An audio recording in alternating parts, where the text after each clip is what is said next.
بسم اللہ الرحمن الرحیم۔ معزز ناظرین، حاضر خدمت ہوں ایک نئے پیغام کے ساتھ۔ نظام الملک طوسی سلطنت سلجوقیہ کا وزیر اعظم تھا۔ یہ وہ شخص تھا جس نے 2 سلجوقی حکمران یعنی الپرسلان اور ملک شاہ کے زمانے میں نہایت کامیابی کے ساتھ حکومت کا نظام سنبھالا تھا، اور یہی وہ وزیر اعظم تھا جس نے الپ ارسلان کو بھی تعلیم دی، اس کے بیٹے ملک شاہ کو بھی تعلیم دی، اور پھر اس کے بیٹے برکیار کو بھی تعلیم دی، اور یہ ان تینوں بادشاہوں کا اتالیق بھی تھا۔ یہ شخص حکومت کے معاملات میں اتنا زیادہ دخیل تھا کہ کہا جاتا تھا کہ بادشاہ کا کام تو صرف تخت پر بیٹھنا رہ گیا ہے یا شکار کھیلنا۔ اسی شہرت کی وجہ سے سلجوقی حکومت کے مخالفین نے یعنی حسن بن صبا اور اس کے فدائیوں نے نظام الملک کو قتل کروا دیا۔ کہا جاتا ہے کہ ایک شخص صوفی کے بھیس میں 1092 میں اس پر حملہ کیا اور اسے ختم کر دیا۔ نظام الملک کے مرتے ہی سلجوقی سلطنت کا شیرازہ بکھر گیا اور سلطنت ٹکڑے ٹکڑے ہونا شروع ہو گئی۔ حضرات محترم، نظام الملک طوسی کی لیاقت کو اور قابل وزیر اعظم ہونے کو نہ صرف مسلمان مورخین نے تسلیم کیا ہے بلکہ غیر مسلم مورخین بھی اس کی لیاقت کے قائل ہیں۔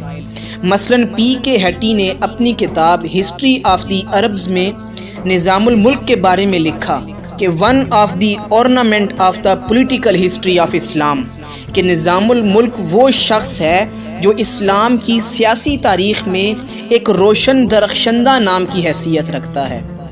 نظام الملک طوسی کا زمانہ 11ویں صدی عیسوی کا زمانہ ہے، اور اس کے بہت سارے کارناموں میں ایک مشہور کارنامہ مدرسہ نظامیہ کا قیام تھا، جو نظام الملک طوسی نے 1065 میں قائم کیا، اور یہی وہ مدرسہ تھا جہاں کے فارغ التحصیل لوگوں میں سے نظام الملک سلجوقی سلطنت کا نظام چلانے کے لیے انتظامیہ اور عدلیہ کے لیے تربیت یافتہ افراد حاصل کیا کرتا تھا۔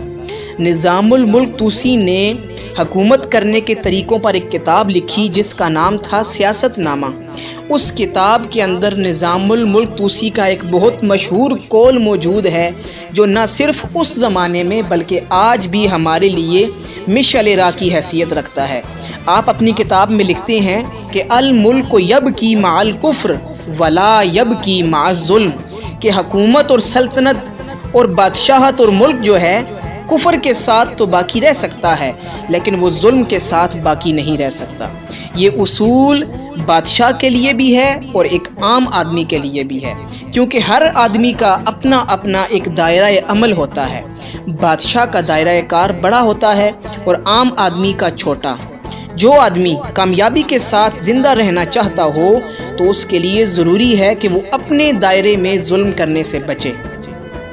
اگر اس نے دوسروں پر ظلم کرنے سے اپنے آپ کو نہ بچایا تو یقینی طور پر وہ ایک نہ ایک دن قدرت کی پکڑ میں ضرور آئے گا، اور خدا کی سنت ہے کہ وہ آدمی کے باقی اعمال اور باقی جرموں کی سزا تو اس کو آخرت میں دیتی ہے، مگر جو شخص ظلم کرتا ہے اور ناحق دوسروں کو ستاتا ہے اس کی سزا اسی دنیا سے شروع ہو جاتی ہے۔